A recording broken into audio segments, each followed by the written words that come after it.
নমস্কার, নীলার রান্নাঘরে স্বাগতম। আজকে আমি ফুলকপি আলু দিয়ে ঝোল রান্না করব। দেখুন কিভাবে রান্না করব। এখানে আমি ফুলকপি টুকরো করে কেটে নিয়েছি, আলু একই রকম করে কেটে নিয়েছি, মাছ পিস করে নিয়েছি। আর এখানে মশলা লাগছে মরিচের গুঁড়ো, হলুদের গুঁড়ো, গরম মশলা, লবণ, জিরে বাটা, আদা বাটা।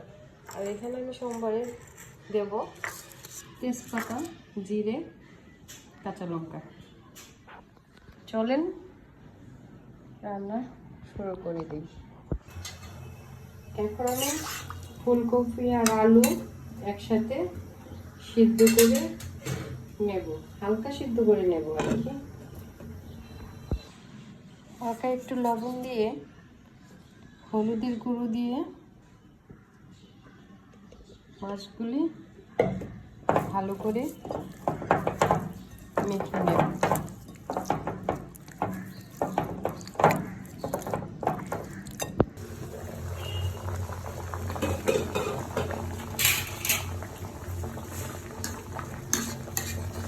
কপি আলুগুলি এরকম করে হালকা সিদ্ধ করে নিয়েছি।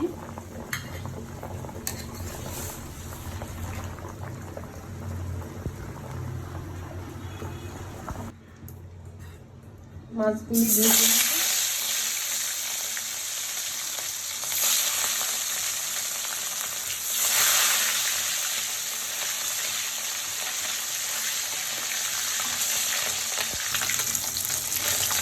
এই তো মাছগুলি ভাজা হয়ে গেছে।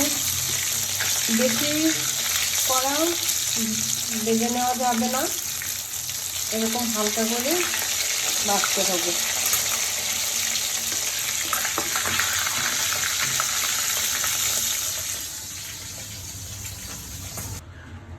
একই তেলে কপি আলুগুলি ভেজে নেব।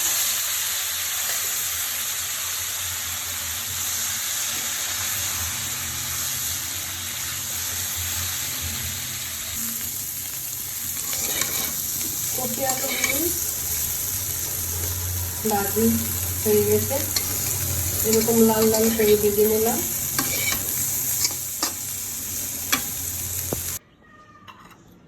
হলুদের গুঁড়ো, লবণ,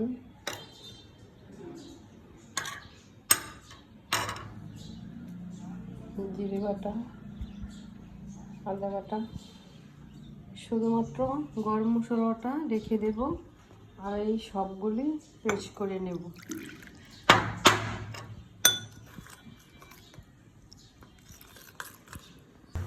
তেজপাতা, জিরে,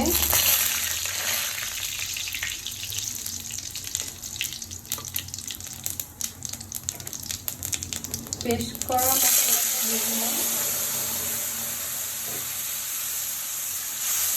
ভালো করে কষিয়ে নেব মশলাটা। মশলাটা কষানো হয়ে গেছে। তো যখন হয়ে আসবে তখন মনে হবে যে তেলগুলির উপরে বেশি উঠেছে।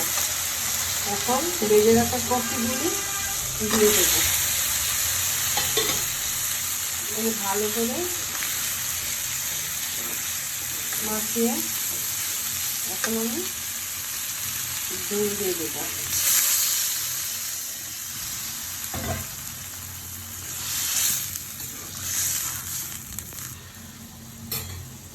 ভেজে রাখা মাছগুলি দিয়ে দিলাম।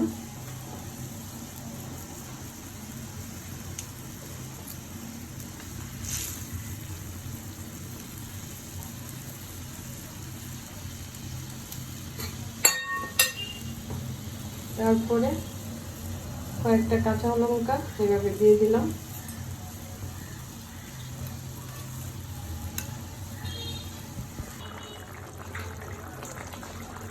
এখন দিয়ে দিব গরম মশলার পেস্ট।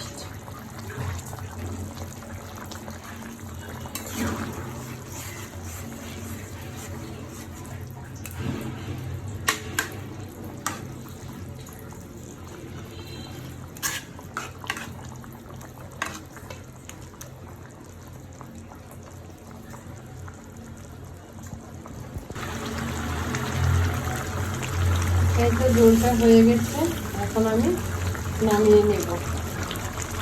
আপনারা যদি এরকম করে রান্না করতে চান তাহলে আমার মতো করে রান্না করতে পারেন। একবার দেখুন এরকম করে রান্না করে কীরকম হয়।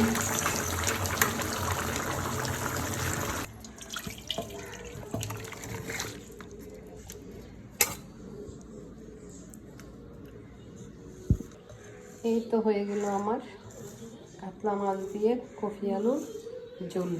এরকম করে রান্না করে দেখতে পারেন। ওকে, ভালো থাকবেন সবাই।